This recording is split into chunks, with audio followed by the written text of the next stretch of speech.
For any Xbox or PlayStation codes or anything gaming related, check out g2a.com, and if you need any Ultimate Team coins, then head over to FIFA. The code CHES will get you a discount on both sites, and all links are down below.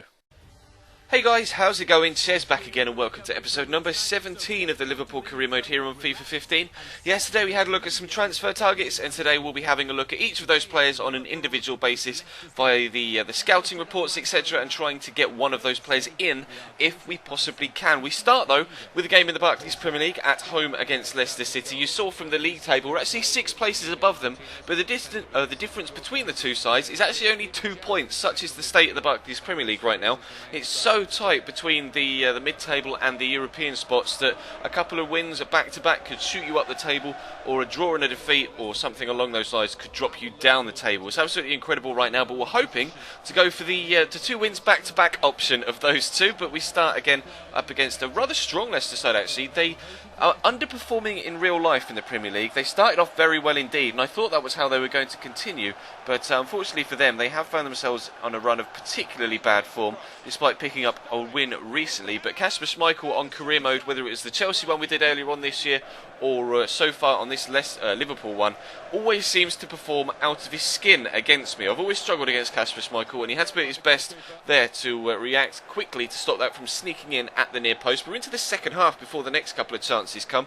Jesse Rodriguez breaking through the middle, and actually eventually going to try and find Stevie G, who's the man we're trying to replace in the first team. Not replace him at the club, he's going to drop to the bench, but he's going to have less of an important role in the first team over the next few weeks and months as we try and phase Stevie out. Unfortunately, so far this year he has not performed well for me at all, and that is the main reason why we're looking to bring in a first team replacement for him. But we have to make sure that we stay on level terms at the minute, because they came close to taking the lead there with the ball deflected off the bar. But Daniel Sturridge and Jesse Rodriguez being replaced by Mario Balotelli and Adam Lallana. So we'll continue on with 2 fresh attacking players on the pitch, and hopefully they can link up here to give us the lead. Balotelli gets the ball from Lallana. Good shot, well saved by Kasper Schmeichel, and then somehow he's able to block the secondary effort from Jesse Rodriguez as well. And we stay at 0-0. I don't know how he was able to keep that second one out. Just kept himself big, threw himself towards the ball, and it worked. But they came close there through Gary Taylor-Fletcher of all players, trying to have a shot from distance. 82 minutes in, we stayed at 0-0, and the final chance of the game is going to come to Mario Balotelli. Does really well to dance inside, goes for the finesse shot. Kasper Schmeichel makes the save, and Adam Lallana can't get there on the follow-up, and they clear it. So we stay 0-0, and that is how the game is going to finish.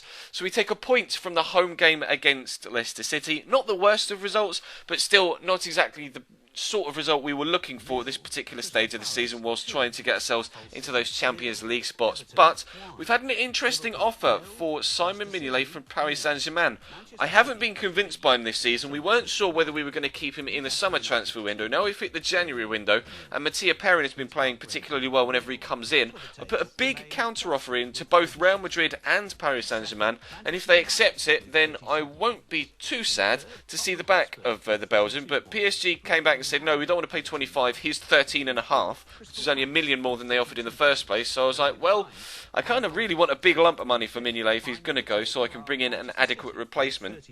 And we'll put the counter offer in at 22 for PSG, and I think I went for 21 for Real. Not really too sure why, but still, 20 plus million for Mignolet would be agreeable, and hopefully we can get some movement on that particular deal. We're having a look at Morgan Schneidlin for that central defensive midfielder position. I am looking for a player that is more defensive orientated than the centre mids we have at the minute, with Emre Can, Stevie G, Jordan Henderson and Joe Allen. They're all kind of players that like to push forward and attack, apart from maybe Emre Can, who likes to sit and hold. But of course I would like to play a defensive minded player that is better than Emre Can alongside Jordan Henderson in the centre of midfield. So Schneidlin is definitely a defensive minded player and someone that is proven at Barclays Premier League level. So we're looking at bringing him in.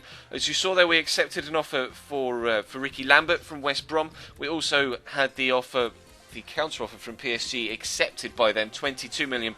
So we're looking at bringing in a replacement. Rene Adler is the goalkeeper in question right now, offering £7 million to Hamburg for him. I've always enjoyed playing with Rene Adler. He's never ever let me down on FIFA over the past 4 or 5 years, so hopefully he can do the job to replace Simon Mignolet for us right now. But we're having a big rotation side for this FA Cup tie against Crystal Palace. Balotelli up top with Lallana behind him, Markovic out on the left hand side with Hesse on the right, Shannon Allen in the middle, and then Dejan Lovren and Antonio Rudiger at centre backs to round out the centre of defence, and then of course Mattia Perrin in goal, who may find himself in the first team more so than before, since Simon Mignolet is probably going to be leaving us. But a strong side for Crystal Palace in this one, with Yannick Bolasie out wide on the left-hand side, probably going to be their main creative threat. And Joe Ledley's going to try and play the ball over the top to Barry Bannon, though, half an hour in. Good first touch, turns inside here, which I wasn't expecting. I was waiting for the drilled ball across. He didn't play it, and then Joe Ledley, with the most accurate of shots you've ever seen on his left foot, in off the post. Nothing any goalkeeper could have done about that. And unfortunately, we find ourselves going 1-0 down, and I was a little bit concerned, because of course we played Palace recently in the league. Again, it was with the rotation side. We found ourselves losing 2-0 at Selhurst Park. Obviously that wasn't going to be the case this time around, because Mario Balotelli has equalised for us, and we brought ourselves back level at 1-1. We're into the second half now before the next highlight. Again, rather extended highlights in the second half rather than slow first halves, but Balotelli scores a wonderful solo goal.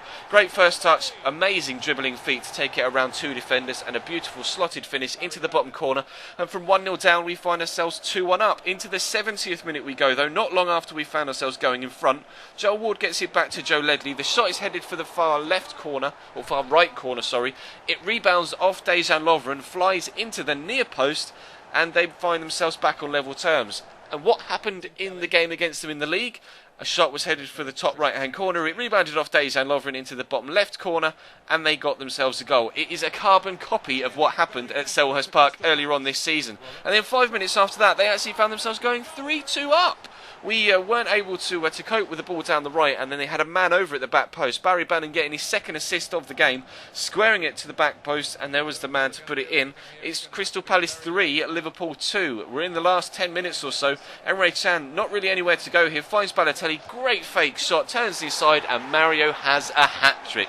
It's Liverpool 3, Crystal Palace 3 in the FA Cup. Unbelievable scenes. A Mario hat-trick is enough to get us a replay here against Palace. We are going to have to go back to Selhurst Park a little bit later on in the season to try and get ourselves through to the next round of the FA Cup competition. An incredible game. After being 1-0 up, Palace went 2-1 down, to then go 3-2 up, to then be pegged back at 3-3. An incredible game, and we come back to an incredible transfer. A shock transfer as far as some may be concerned, but Simon Mignolet has left the club. He's gone to Paris Saint-Germain, and we'll be looking to bring in a replacement. They want $9 million for Rene Adler. No, that is an agreeable transfer fee, but I'm trying to save a little bit of money if I possibly can, so that we've got enough money to bring in a centre mid. I am looking at Morgan Schneiderlin, as we've seen. I am going to be putting in offers for Verratti as well. Is it Matteo Verratti? I can't remember his first name, but he, of course, is at PSG, so maybe we'll do a player swap. Mignolet goes to them, and then we get Verratti perhaps coming in for CDM for us. But we're offered Schneiderlin a contract, so we'll have to wait and see what happens there, and then in the next episode we will be offering for Verratti to see what happens on that front. But for now, we'll be ending today's episode. We dropped to 8th in the league, but as you can see, it's still ridiculously tight between 4th and 5th, and those down in 13th and 14th, so it really could go either way. We're only halfway through the season. We're still above teams like Arsenal, and we've still got sides like Crystal Palace and Swansea City above us, so you will think we'll tail off form-wise towards the end of the season, and hopefully if we can strengthen in defence and continue our goal-scoring form, then hopefully we'll be able to push ourselves up into those Champions League spots and meet the board's criteria for this first season. But we'll try and get ourselves through the replay in the FA Cup. We've got the semi-finals of the Capital One Cup coming up in the next episode tomorrow, so definitely stick around for that. Hit the subscribe button if you haven't done already to make sure you definitely don't miss out. Of course, drop this video a like if you enjoyed. Check the description for my links to Twitter, Twitch most importantly, and Facebook and Instagram. And of course, let me know in the comment section who else we should look at in this transfer window. But for now, that's all from me. Thank you very much for watching, guys, and I'll see you next time.